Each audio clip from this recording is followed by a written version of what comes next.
is built to travel over. A tree sings dead until the spring. Ask questions, children, as you wonder. You will learn the nature of all these things. You will know your purpose. Know the purpose. Everything in life truly has its purpose. Has its purpose. Learn this and grow wise. We got to know our purpose, our Nia. Oh yeah. We got to know our purpose, our Nia. We got to know our purpose, our Nia. Oh yeah. We got to know our purpose, our Nia. Our future rests on our tradition. It's been the same since we began. Each day in life we're on a mission to resurrect our greatness once again. In this we find purpose. Find our purpose. Everything in life truly has its purpose. Has its purpose. The wisdom of creation is in its purpose. In its purpose. Every day we live, we will be on purpose. Be on purpose. Live this and grow wise. We got to know our purpose, our Nia. Oh yeah. We got to know our purpose, our Nia. We got to know our purpose, our Nia. Every day now. We got to know our purpose, our Nia. Yeah.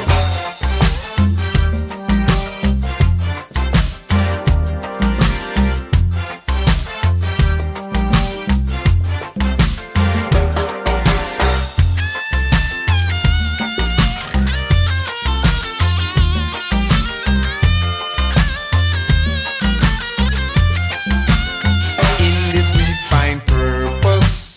Find our purpose. For everything in life has to have its purpose. Has its purpose. The meaning of creation is in its purpose. In its purpose. Every day we live, we must be on purpose.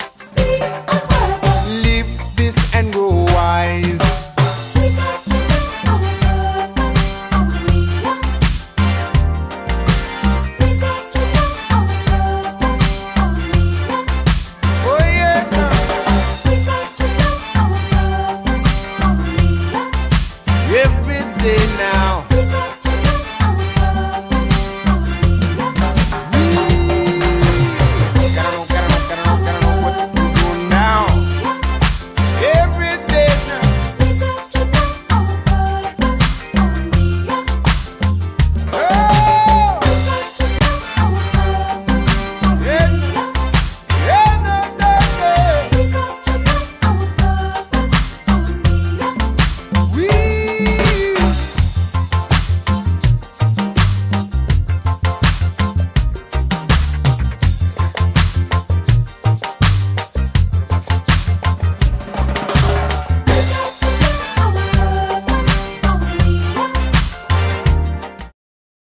Greetings, everybody. Greetings.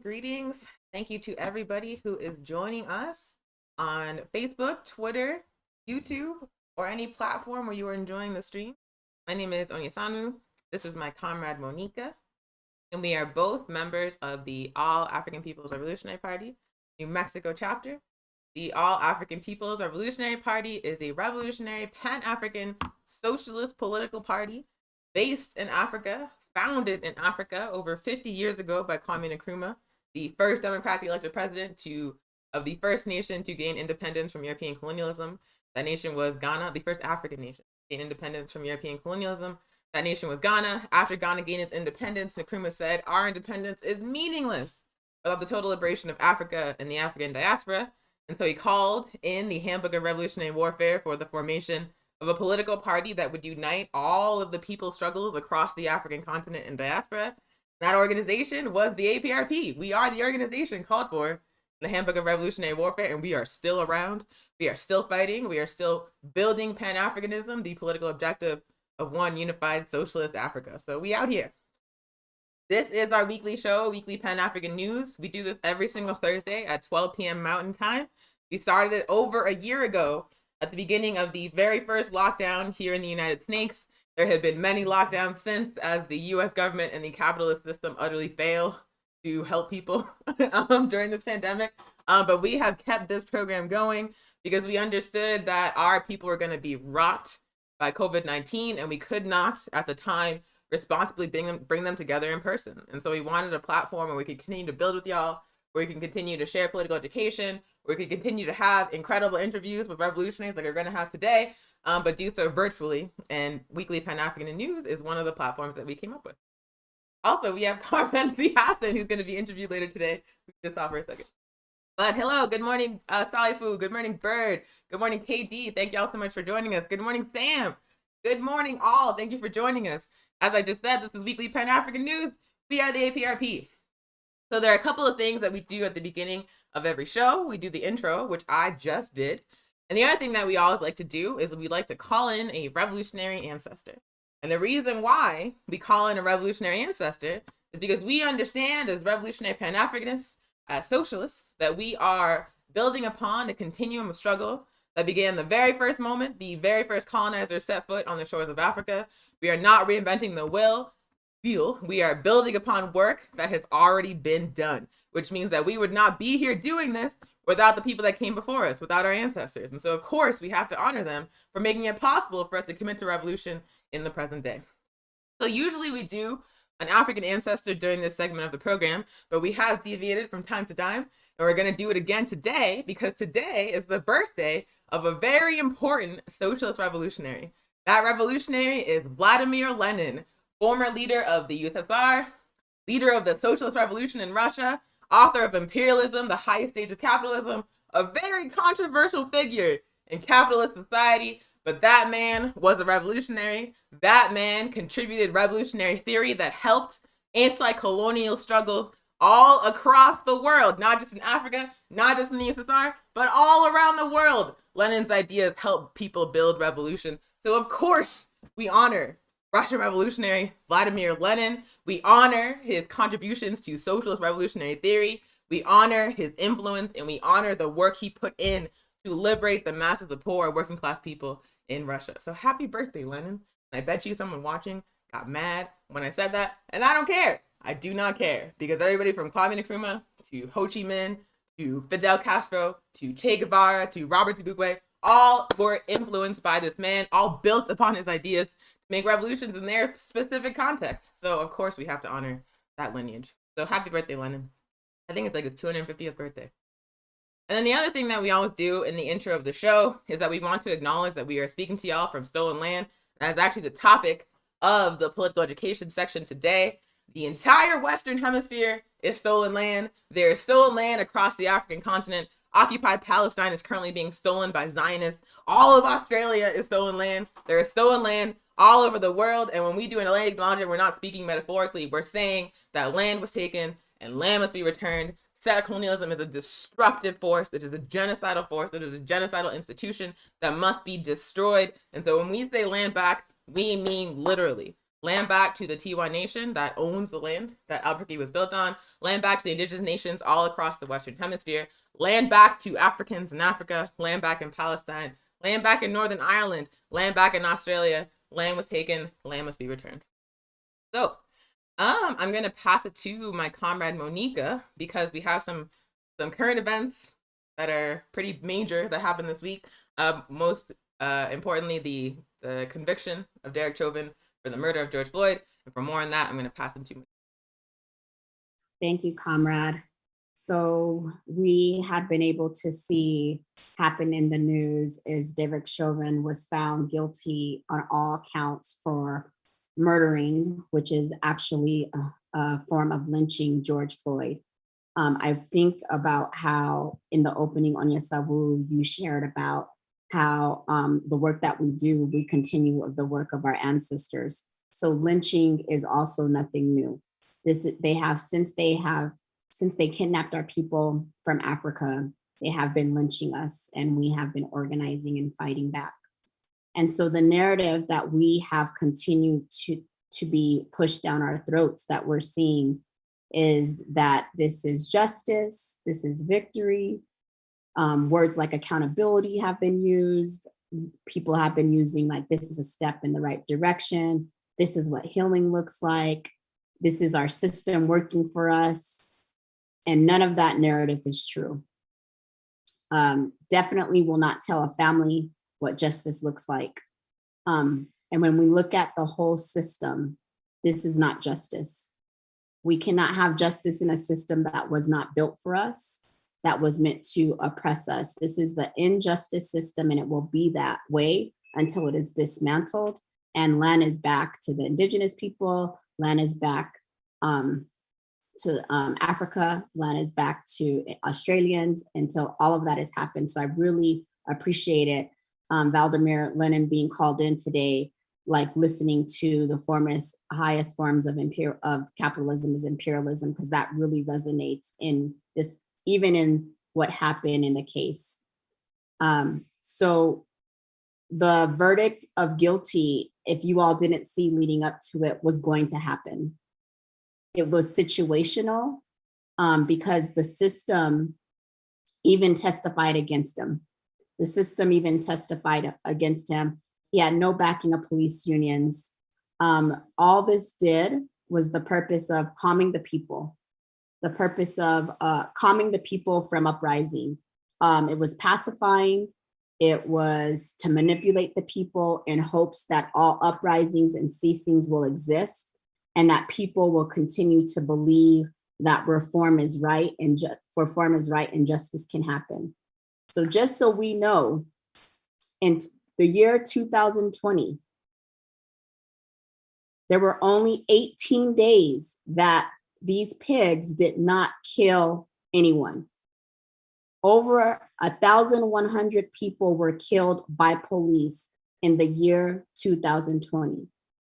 Every single one of their lives mattered, and we don't even know all their lives. We don't know their stories, but we do know their families are grieving. We do know the community is grieving. And so one police officer convicted in an injustice system does not change the system. The system still is as is. Statistically, cops kill 3 people a day. That's 3 of our community members whose lives are stolen away from us. Also, while the verdict was being read, we learned tragically of another murder that happened in Ohio. 15-year-old Micaiah Bryant, and if I said her name wrong, please forgive me, was murdered. She actually called for help, and they murdered her, with the officer who pulled up within seconds shot her 4 times to the damn chest. 15 years old.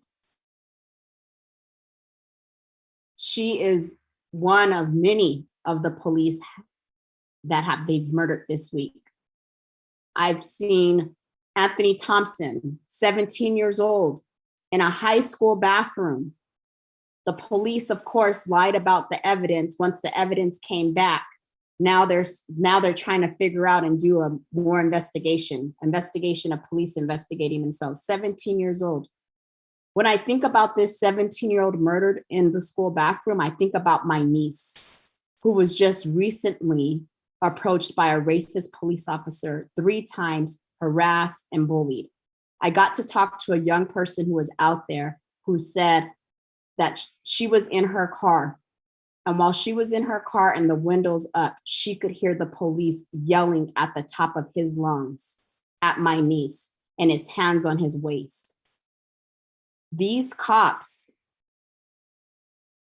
are upholding a system that was built for them.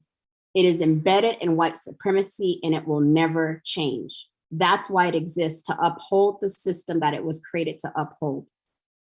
We also saw Dante Wright, 20 years old, murdered.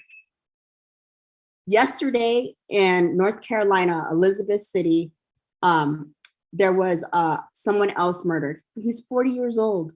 Andrew Brown Jr. murdered. Search warrant for his house. He's driving in his car. There's actually no information being released yet, but the community is saying that they heard 6 to 8 shots. Murdered while he was driving. And we also know recently here in Albuquerque, someone was murdered by police. And we don't have any information on that. Those are the few we even know about. How many others are out there where the police have murdered them? And so this is why political education is so important. This is why we must read together, learn together, deconstruct together, have these conversations. How is this officer being found guilty? Justice. When the thousands upon thousands that are murdered every year by police continues to happen. We aren't even halfway through 2021. And so according to statistics, there's probably been already almost 400 murders by police, statistically. The data comes out every year. So if that's not justice, you know, some people I've been having conversations, they're like, if that's not justice, how do we get justice? So the only way that we will see justice, and hopefully it's in our lifetime, and if not, maybe it's in my son's lifetime, is when this system is fully dismantled and the oppressive foot is gone. What we see happening now is we see that the system is being shooken up by the people. The system is crumbling and it's trying to do everything it can in its power to survive. So this conviction is not even a Band-Aid. It's not even a Band-Aid to the lives that are murdered by police, to the lives that are incarcerated on plantations, to the lives of people who don't have supports in their community. So justice is us organizing to dismantle this system together. Justice is us joining organizations. Justice is us working internally on ourselves and being able to have our own backs, because this system will never protect us. They're never here for us at all. And my niece told me yesterday when I asked her how she's feeling, and we've been checking in on her, and I just thank you, Anya Sawu, for being part of that community support, is, you know, when the officer was talking to her, he was not only was he yelling at the top of his lungs, but he was treating her as if she was a threat. And she just said that she's glad she's not a hashtag. That can be any one of our children. That can be any one of our community members where their lives are stolen, are taken by this racist system. So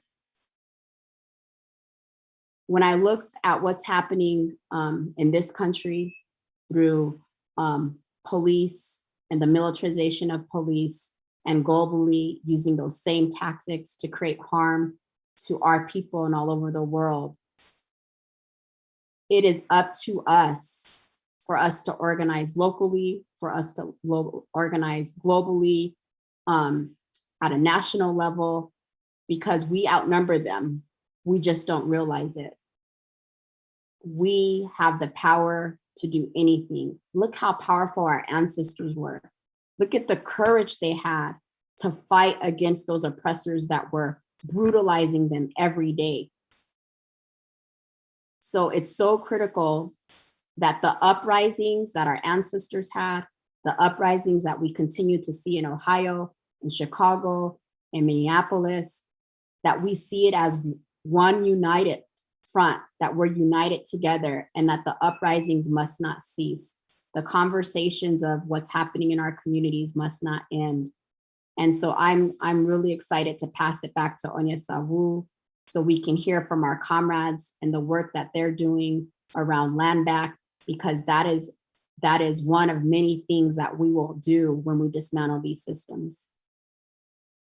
Much, Monica, for those incredibly wise words about the verdict. Oh, Especially- comrade, you're still on mute. Oopsie daisy. I was on mute on Zoom, but I wasn't on the but you need to hear me too.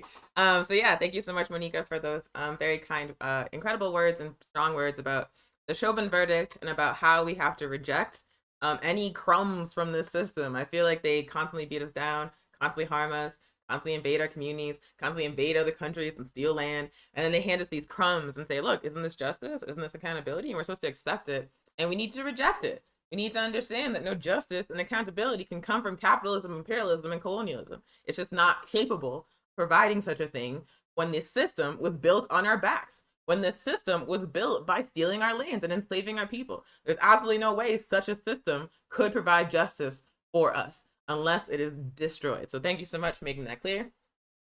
So as Monica mentioned, we have two very special guests on the program today. Previously on the show, we have talked about how the COVID-19 pandemic and the origins of that pandemic are not being correctly analyzed in the mainstream press.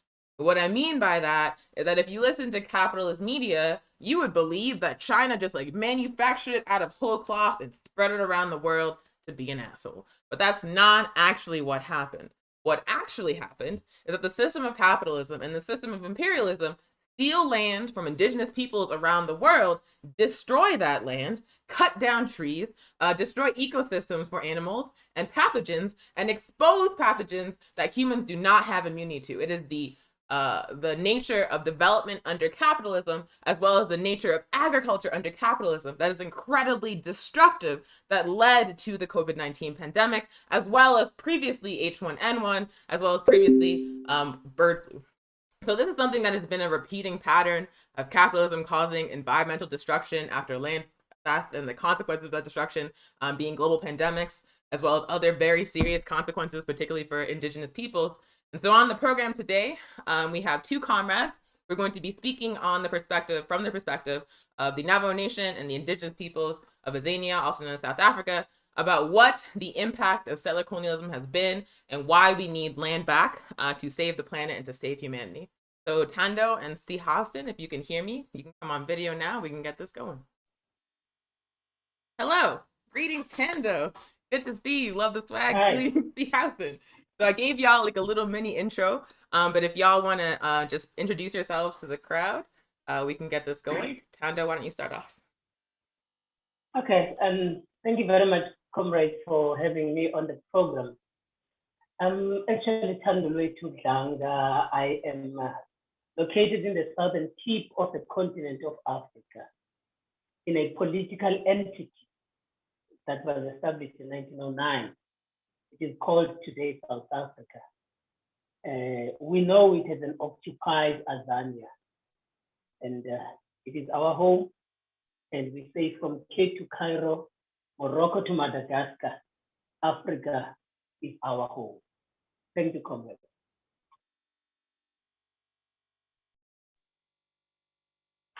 Yeah, comrade. My name is Seehausen. I use they, them, and I'm Dine.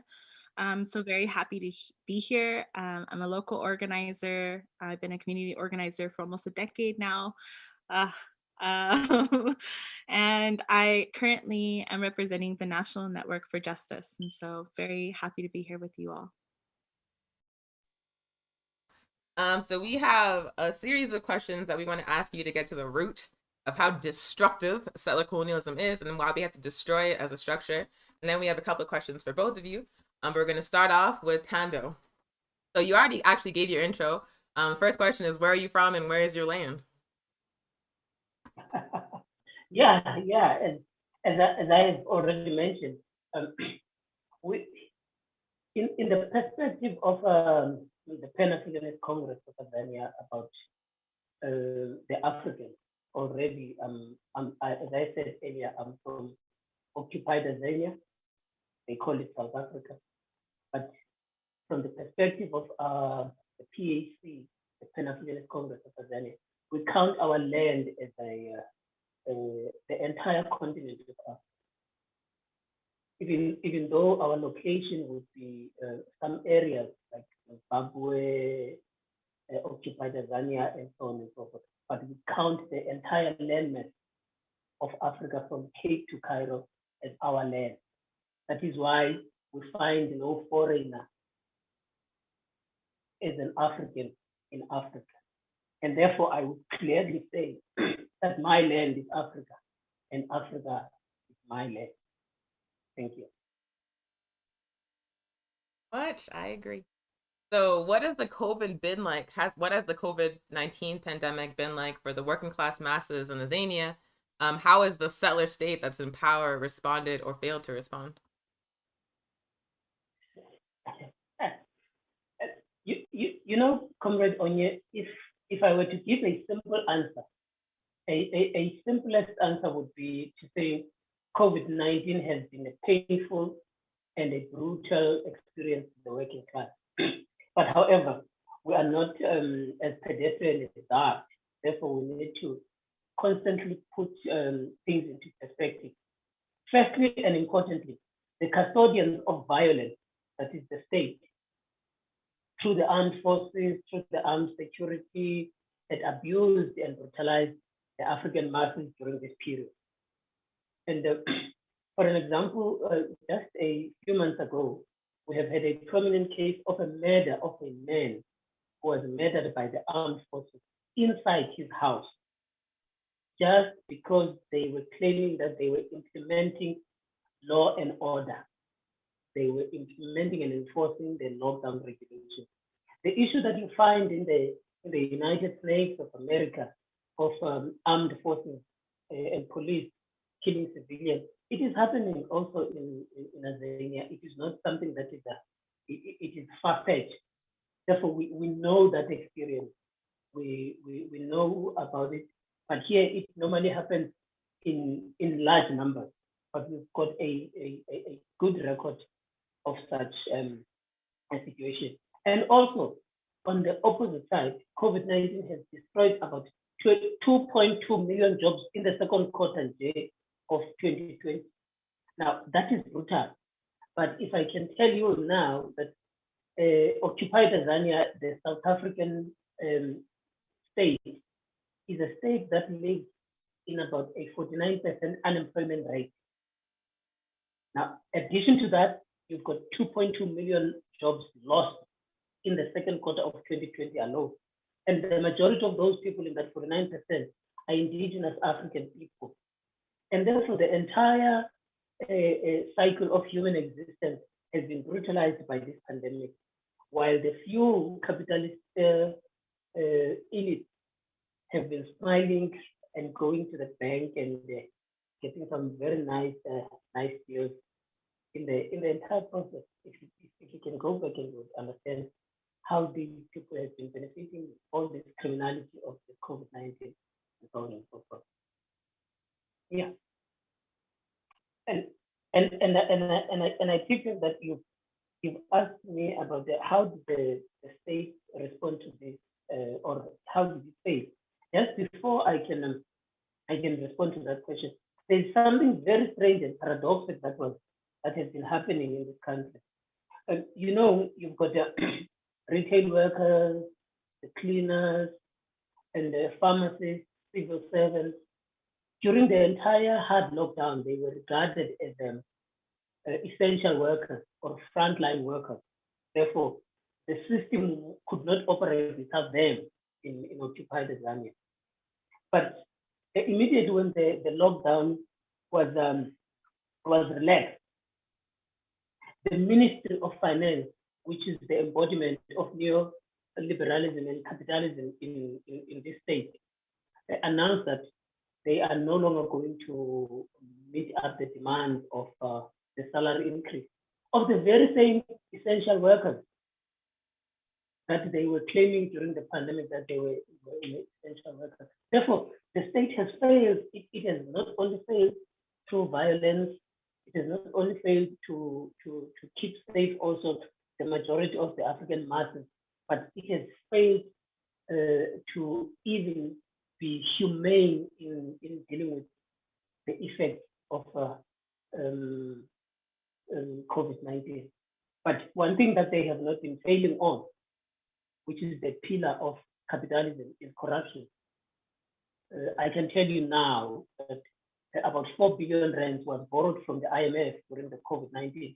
It got lost in 3 months and occupied Azania. So the state has failed the majority of the masses and the African masses, and those people who have been failed are those ones who have looking brown and black, like you and me. The majority of the white ones and the European descendants have been good, unfortunately. Yeah. So yeah, it's wild how familiar what you just said is, because yeah, we saw millions of jobs lost in the United States, and the majority of the people who lost their employment were African and indigenous. You saw a settler state, like, first of all, like you were talking about, like 49% unemployment, 2.2 million jobs lost, and the majority of the people that suffered from that were the people whose land it is. The indigenous Africans were the people that felt the worst impact of the COVID-19 pandemic, thanks to the response of the settler state, Correct. on their own land. On their own land. So last question I have for you is, is what has been the environmental impact of settler colonialism in Azania, both in the present day and historically? No, thanks for this. Thanks for this question, comrade. Most of the time, when we speak about these issues, especially the current generation, they tend to think of us and our participation in the revolution and the struggle. They think that we are looking into the things from the perspective of history and the old things. They were not part of that. So I felt like because of time, rather than focusing on the historical thievery of the land in occupied Azania, which is a well-known historical fact, I thought, let me look at something that is more contemporary and share that with the comrades and other dispossessed people in the diaspora. For an example, a few months ago, there's a place called Kolobeni in the country. The people of that particular area have been up in arms fighting the state that wants to impose a mining development in their community, in that area. And the people are saying, we do want the development as you are bringing it as a state, but we don't want the development at the expense of our land. Because by doing that, you are dispossessing us at the expense of a few people who are in Australia, which we know now that the mining company that wants to take that particular land and therefore develop it, they say it is a company that is in Australia, another settler colony as well. Now, these people understand the impact of land dispossession into the environment. And this is not only in Kolobeni. You've got an area called Mpumalanga. It's one of the provinces in occupied Azania, where this area is a coal mining area. And there's a mining company called Glencore. I don't know whether it is still called Glencore today. This company has extracted and produced tons of millions of natural resources and pocketed billions of South African rands at the expense of these of dispossessing these people. And that particular area today is known as it is amongst the worst nitrogen dioxide pollution hotspots in the world today. And it also is amongst, it is recorded as amongst the poorest areas. Now, what happens in that particular dynamic and cycle is the dispossession of the land, the mining takes place, the killing of the forestry, the death of the agriculture, and then therefore the life expectancy of the majority of the Africans at that particular area gets affected because these thieves of capitalism, they want to take mining and destroy the environment. And therefore, killing the Mother Earth, the only gift that we have for the children and great grandchildren of because there's this understanding that no, money makes the world go round. No, we are going to leave this world and we need to leave the land for the generations to come. It was left for us, therefore we need to do the same. So in Azania, the thievery of land and settler colonialism has affected us entirely, and so much that we've got a large number of people who do not even know where their great grandparents are today because they were dispossessed in their lives and also they were dispossessed in their death. So that's how it has affected the entire value chain and the living conditions of the African people. That's how bad it is. That's how bad settler colonialism is. It is inhumane. Thanks, comrade. So much. You said it all. Like I said at the beginning of the interview, capitalism, settler colonialism steals the land. Capitalism destroys, extracts, just treats it as a commodity to be exploited. And then the consequence is mass suffering for all the life connected to that land. Not just human beings, but all the animal life, all the plant life. Like this is the cycle that we're trapped in. Capitalism is treating the land like an exploitable resource and it's destroying the resources that life on this planet needs to survive. Like this is the cycle of settler colonialism and capitalism. So now for the perspective from Turtle Island, I'm going to pass it to Monica and C. Hassan. Thank you so much, Comrade Tando and Nyesawu. So CSN, similar questions. Where are you from and where is your land? All right, Yate again. I'm gonna go ahead and just share a little bit about who I am in my language real quick. So Shesi Hassan Nazba, Yinin Turichini Nishle Nakai Bashichin, Maskora Pachi Dashachain Nakai Dashanale. And so I just exchanged kinship with relatives who are watching. I am of the Bitterwater clan. I am also on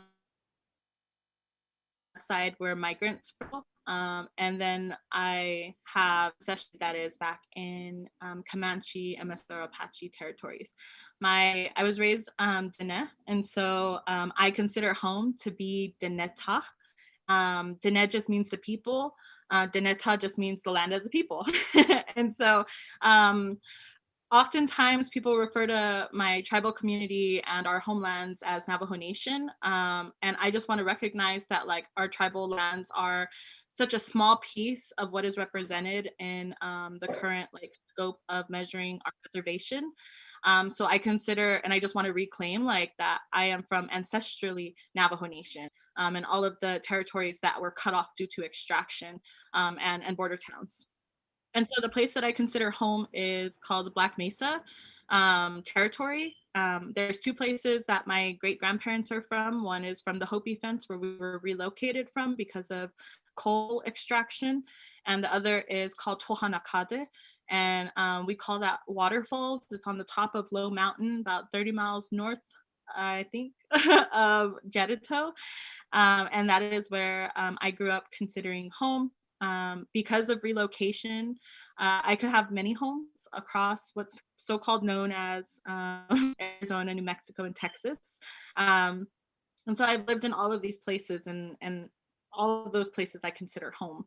And so Deneta, there's a lot of history, and I'm just going to just say like there's just a lot of impact of the pandemic on our territories. The territories that are being counted within the confines of the reservation, and then with the people that exist outside of those confines. And so, yeah, it's been really, really intense. And because of the pandemic, I haven't been going as home as much as I used to. I actually, I lost my job where I worked back on my homelands with the Black Mesa Water Coalition because of the pandemic.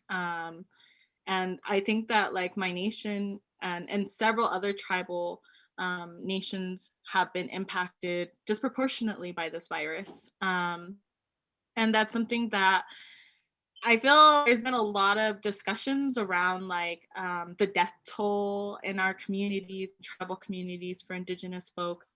And what I think is interesting is like we're talking about it, but there's actually like no action about it. There's nothing that's actually being done within the settler state that's addressing the impact of exposure rates to this virus.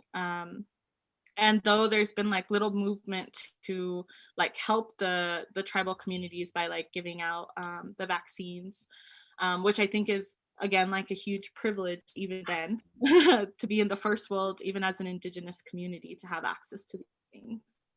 I'm gonna go ahead and pause. Thank you, CSN, and thank you for that context of how you define home and land. And so you jumped into a little bit of the next question, and so you can just elaborate a little bit more. What has the COVID pandemic been like for your people, Navajo Nation, as well as Dene, the people, and how you define that? How are the Indigenous governments in your territory responding to the pandemic? As well as you shared a little bit about about settler governments. Awesome. So I'm actually so excited because I took notes. And so as some of us know, Navajo Nation has been the epicenter of exposure and death rates in tribal community across what's known as the United Snakes. And tribal communities have been disproportionately impacted by this virus. That's the fact. As of recently, we have had reports of just one death. So we've seen, I should back up. So tribal communities have done such an amazing job of addressing how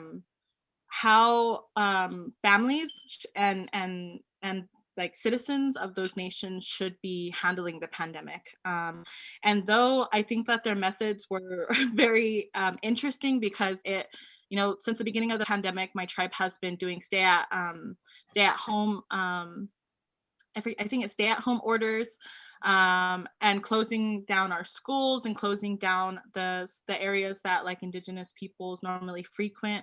I think the pandemic really hit us hard because as Indigenous people, we're used to gathering, we're used to our flea markets, we're used to our bingo and our ceremonies, our cultural events. Like everything was put on pause, and that was really difficult. But it's so worth it, because so many of our relatives, our medicine people, the relatives of our medicine people have passed. Our elders have been disproportionately impacted. So, we are under settler colonialism. Like we are under a violent settler regime that seeks to annihilate us and annihilate our life ways, annihilate the way that we relate to each other, the way that we relate to the land, the way that we relate to the air, the water, everything around us, below us, in us.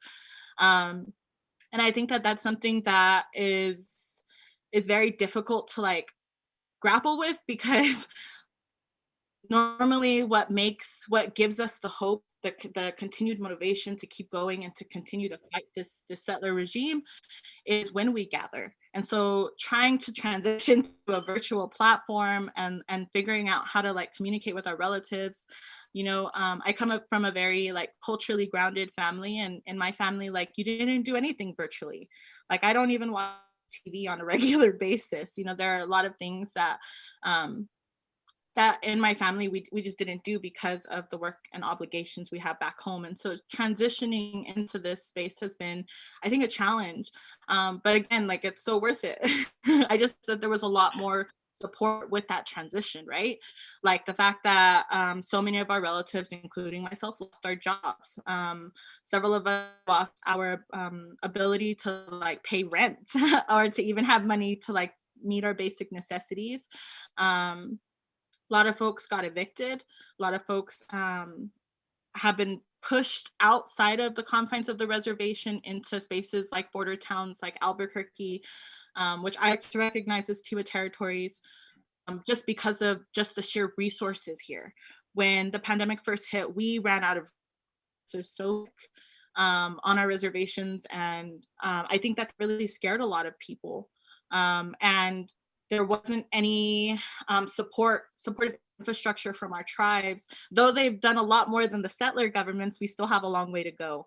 And so I always like to say, like, I believe that indigenous leadership is out of, these systems. That being said, like, tribal governments under like the United Snakes in the first world, there's still a lot of corruption. There's still a lot of like top-down infrastructures. There's still a lot of like colonialism that exists within those entities. And so going back to our like death toll, like, and just recent news, we have had about 1,263 relatives pass from confirmed death from the virus over the past year.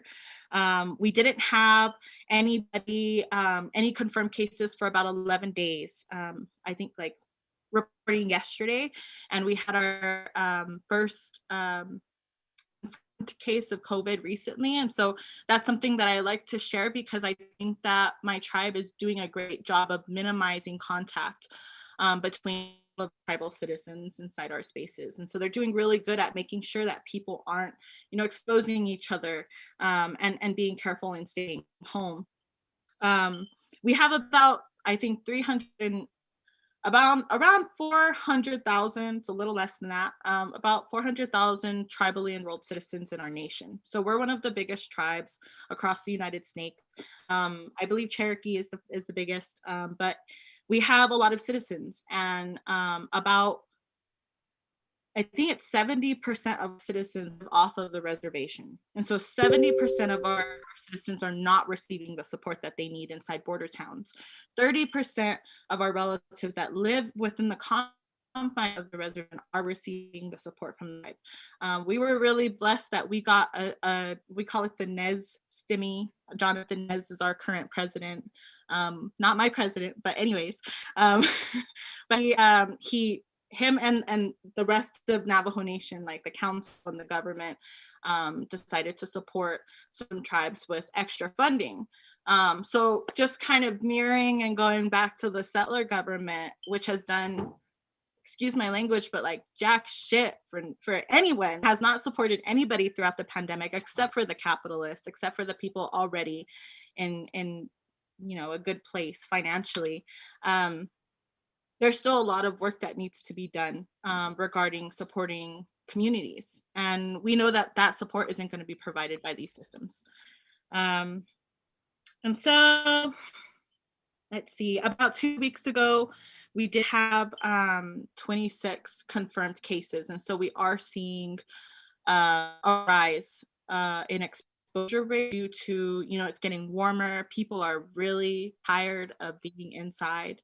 People are really, really exhausted, but like we really just need to continue to try and like stay home if we can, or stay within the confines of like a specific area with the same group of people, etc.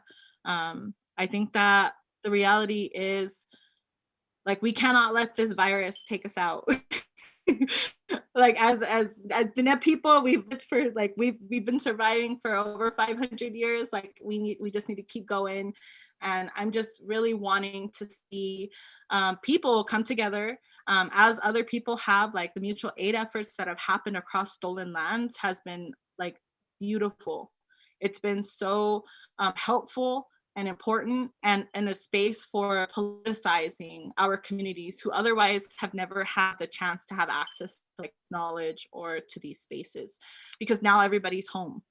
And so that's really great. Like my whole family gets to hear the weekly news show every week, and that's really exciting because they would, I don't know if they'd ever be exposed to it if I wasn't home and forced to be home. And so I think there's a lot of opportunities for growth. I think there's a lot of opportunities for us to learn how to, be more self-sustainable by doing gardens or like building relationships with people in our neighborhood to find a space to garden, etc., as well as just navigating how we can practice community defense virtually and safely, but still like show up for one another when it needs to be. And so I think that like that's really beautiful. We're surrounded by all this ugly settler system. There's small like little seeds of like beauty, and that's something that I really hope continues to grow.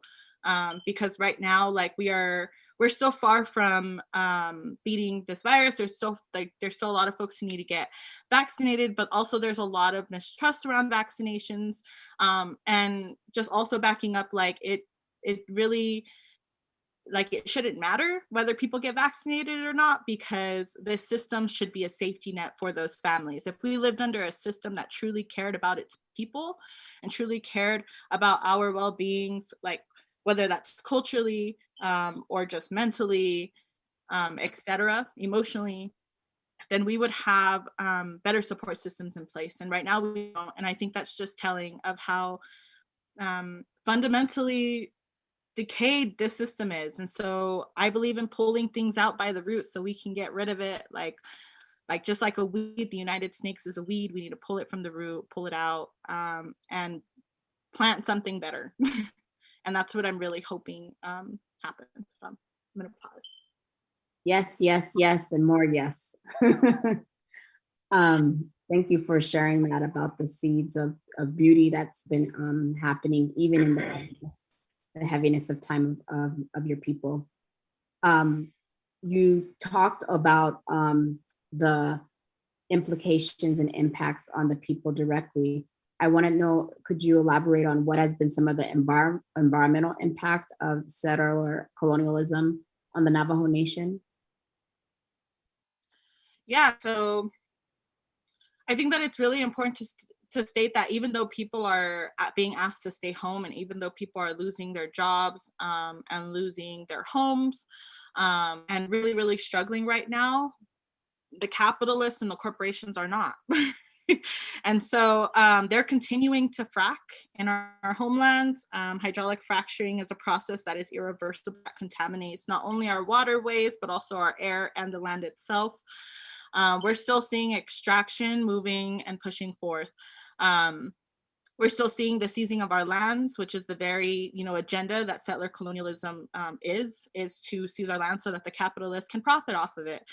And I think that the environmental impact is something that's been, it's always been an issue. It's always been something that we've struggled with. It's always been a cause of cancer rates. It's always been a cause of like contamination in our communities since 100 years ago, since they first started.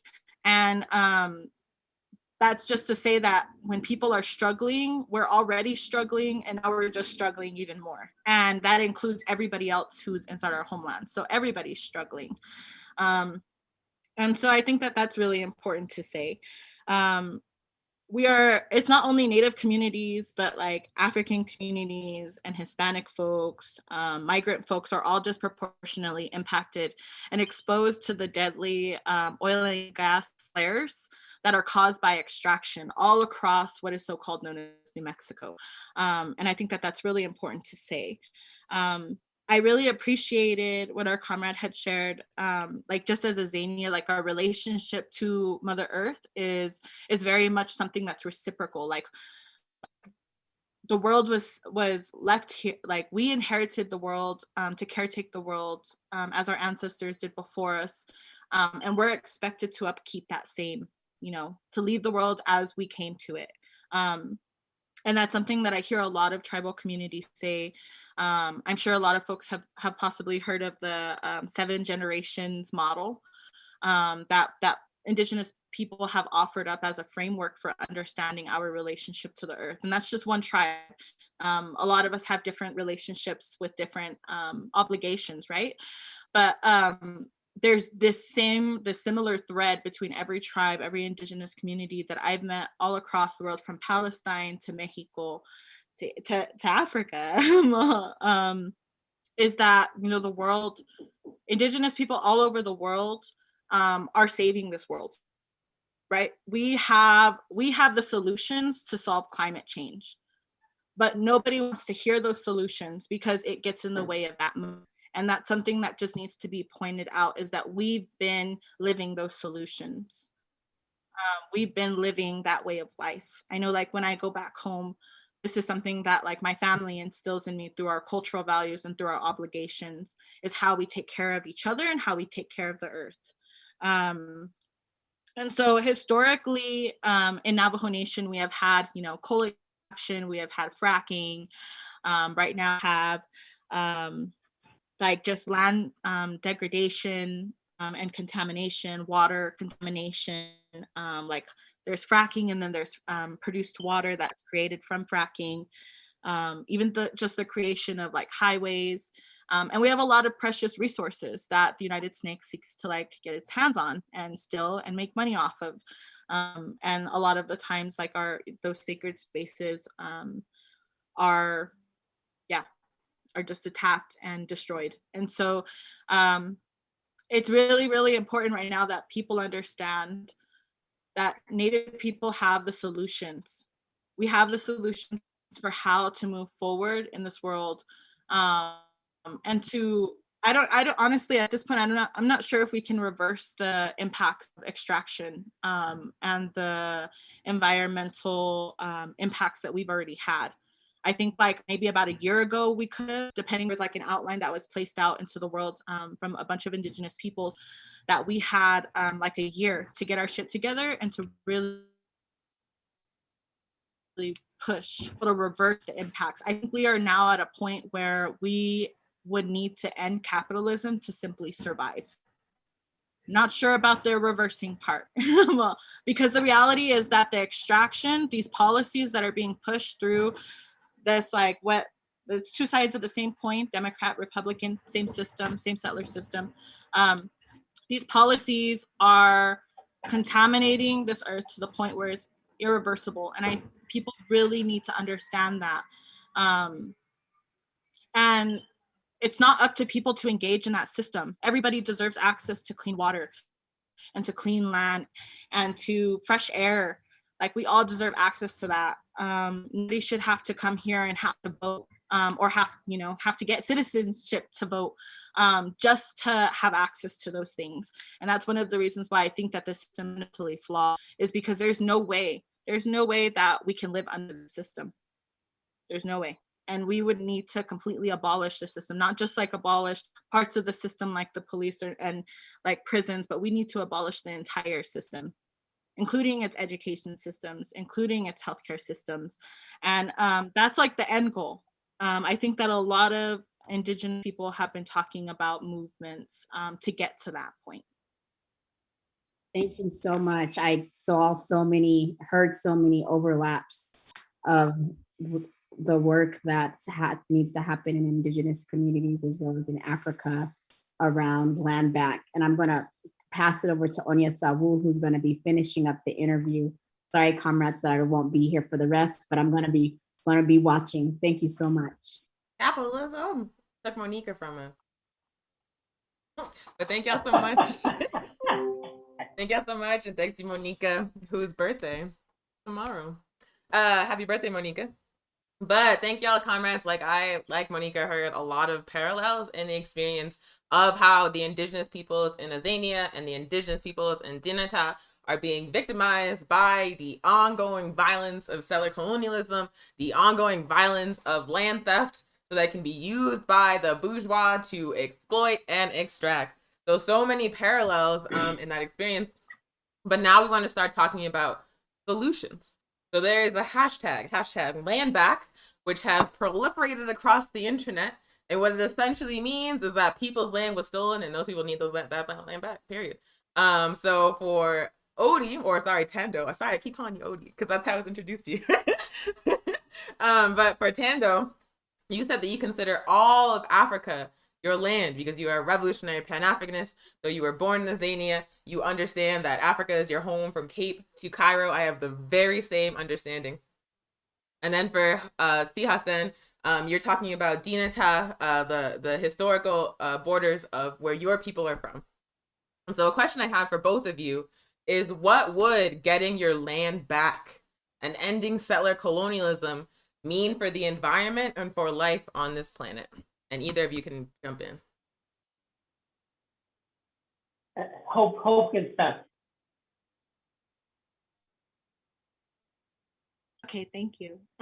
So I think that we've heard a lot of different examples from different tribal communities about what land back looks like. And I know for like my community, land back looks like United States ceasing to exist, so that it can stop stealing our homelands. It also looks like water back is what I've heard some relatives inside the community say. Land back, water back, resources back. All of those things would be returned back to Indigenous people. And I know like the Red Nation has a movement right now that's starting around the Red Deal, which is a climate justice toolkit that would encourage relatives all over the United States and past those borders to really, really target, the infrastructures of leadership in place. And so land back is literally what it means, land back. And it doesn't mean that people need to like leave our homelands or anything like that, because I think that that's something often I hear when people are like, well, I don't know about land back. And I'm like, well, land back means that we would live under Indigenous leadership. And that means that not only your life would be free as a person, but also our water would be free, our air would be free, the land would be free in its own. They would all have their own autonomy, and they would be clean, non-contaminated, not commodified. Our relatives would get to exist free, and that's what land back is. Land back is freedom. Yeah, yeah, that's basically true. Especially when you look at it from the perspective of what does it mean to the environment.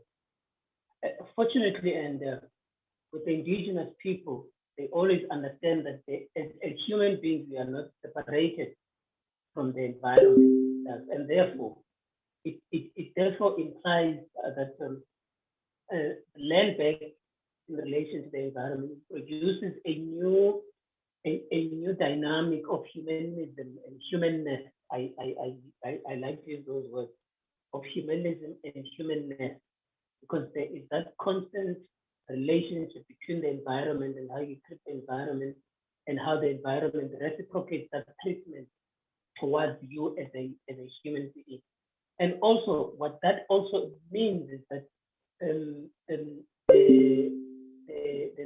the current looming world war of water, especially in the continent, would therefore be subverted, because the land and the environment would therefore be back into the control of the people. This is why it is important that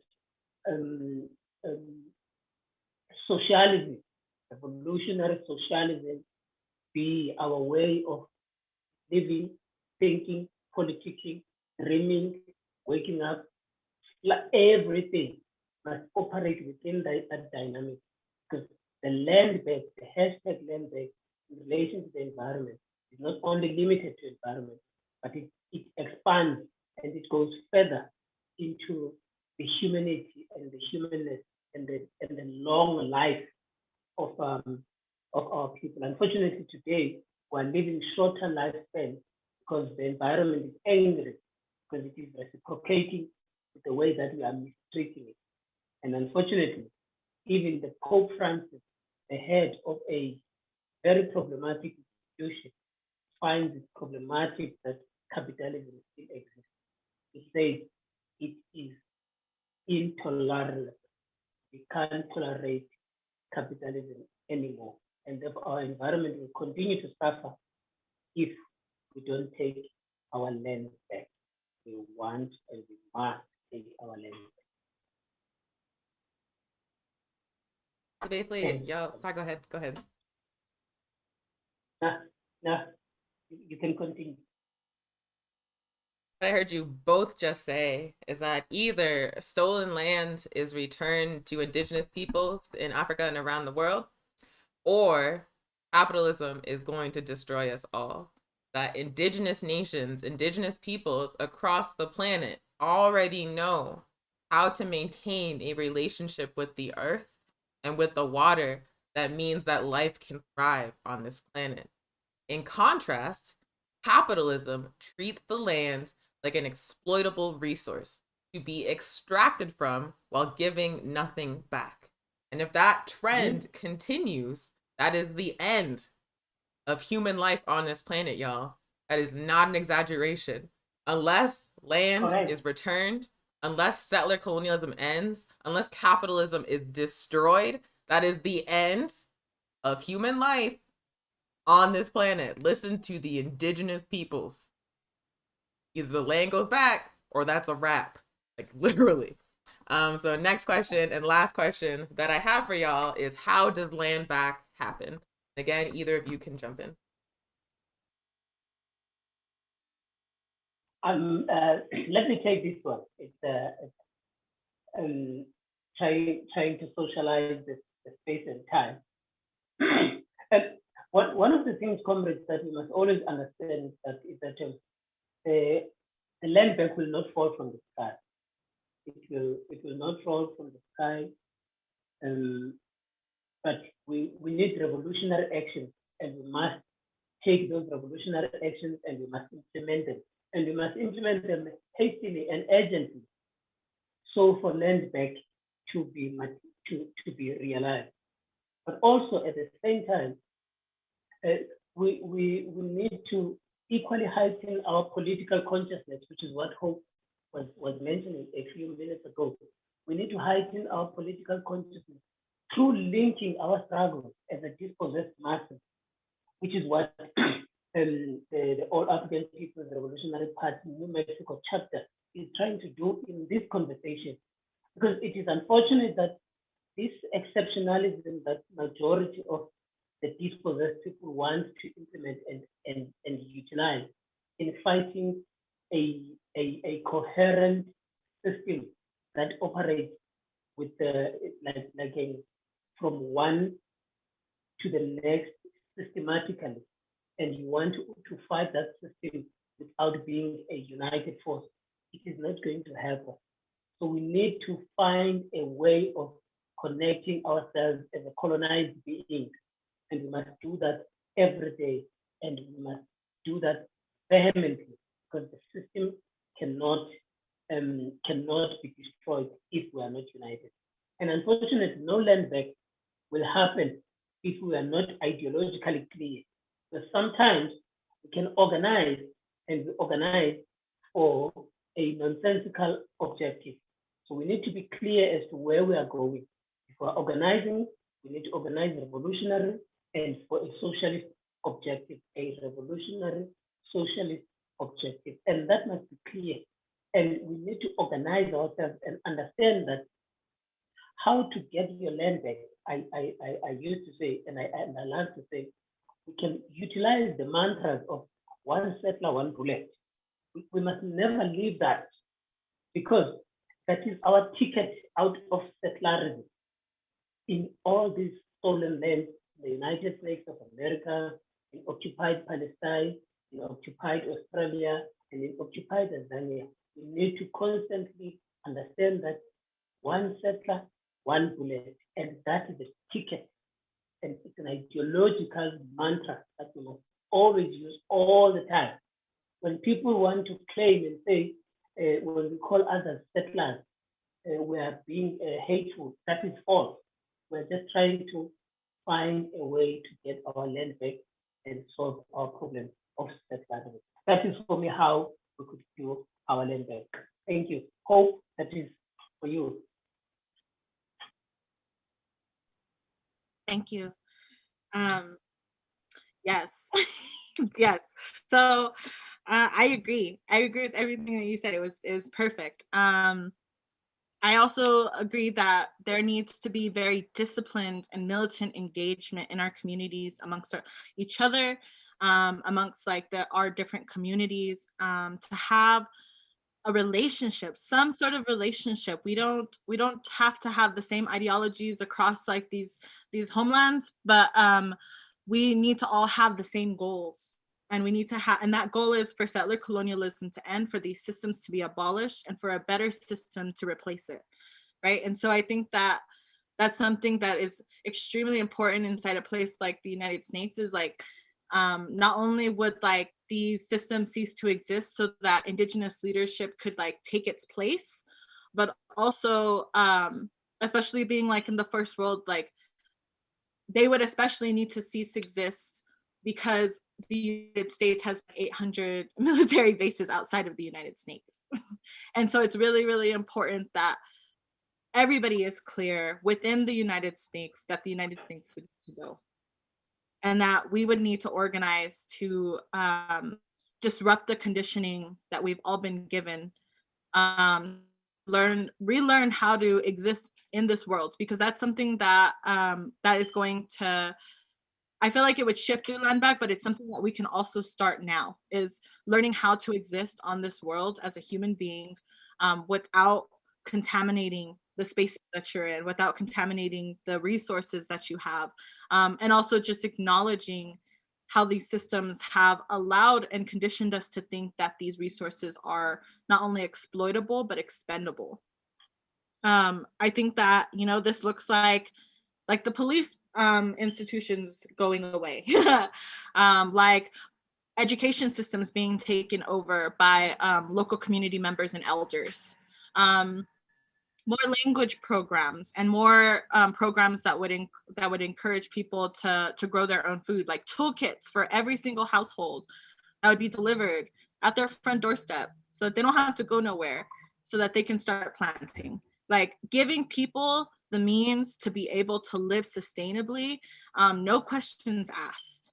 And that includes our relatives, you know, who are not able to actually leave their homes, and meeting them where they're at. And I think that that's something really critical, is we actually need to have a lot more patience and love for one another, to move past all of the different ways that the system has conditioned us to compete with one another, or to treat each other a certain way, etc. So we would need people to really, really change the way that they think and the way that they engage in the world around them right now, to this day. Because I find often that a lot of people in my circles, they struggle with the idea of land back and like the revolution, and even like terms like comrade and settler and colonizer.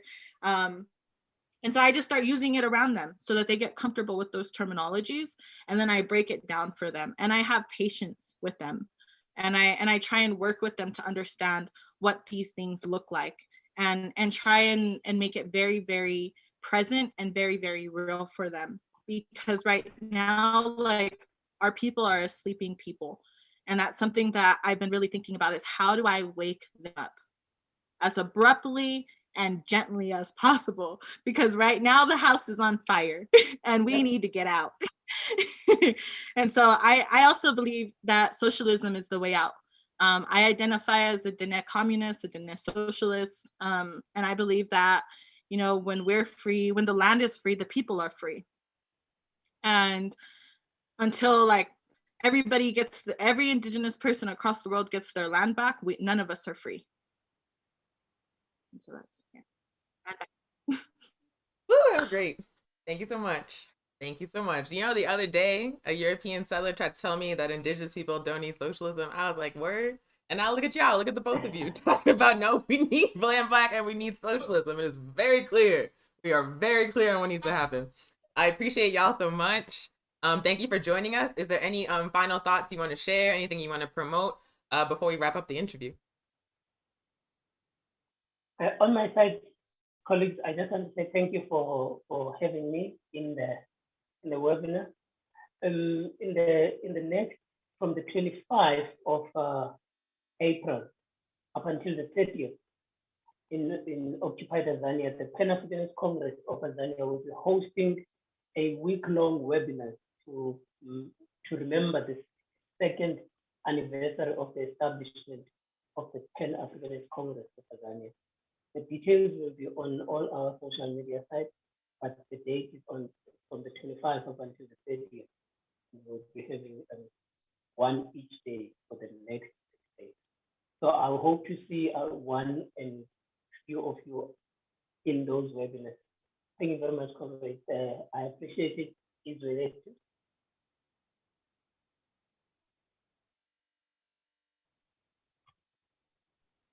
How about you, Hope?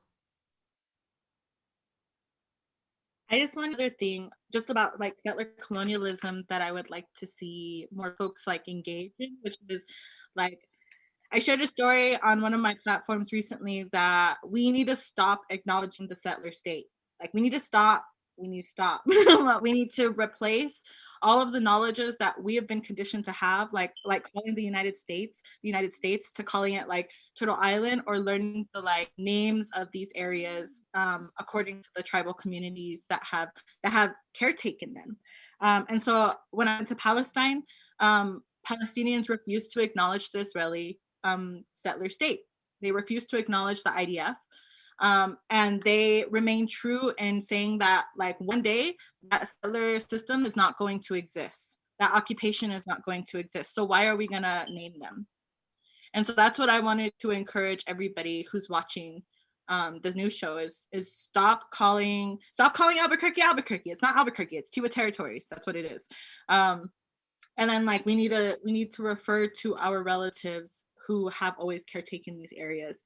And so I hope that folks will continue to like challenge settler colonialism at all turns, on all fronts, in every way. We all have room to grow. And I hope that folks will rise up, whether that's virtually or in the streets on May Day coming up. And so solidarity forever. And I'm very, very grateful to be here. Thank you, Onye and Monica, and the AAPRP for all that you do, and all of the work that you're doing to provide us on the ground political ed. Yes, we need more of it.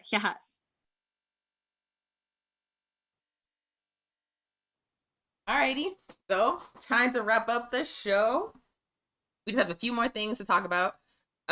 So first and foremost, want to talk about what's going on here in Tiwa territory. I really like Siahin's last point that these institutions, these settler states, are temporary. The United Snakes is the youngest empire on the face of the planet. It's only existed for a few hundred years. It is going to go away. There's going to be a point when the United Snakes does not exist anymore. So why treat it as a legitimate entity? I really appreciate that. So, and also call Albuquerque Tiwa territory, because that's what it is.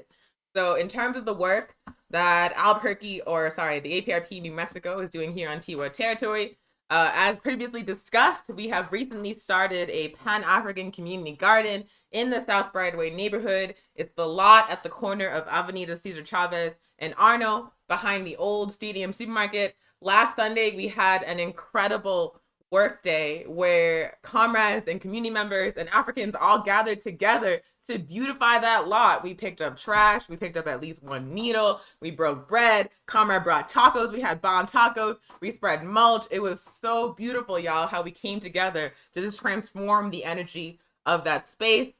We are going to be out there again this coming Sunday at 4 p.m.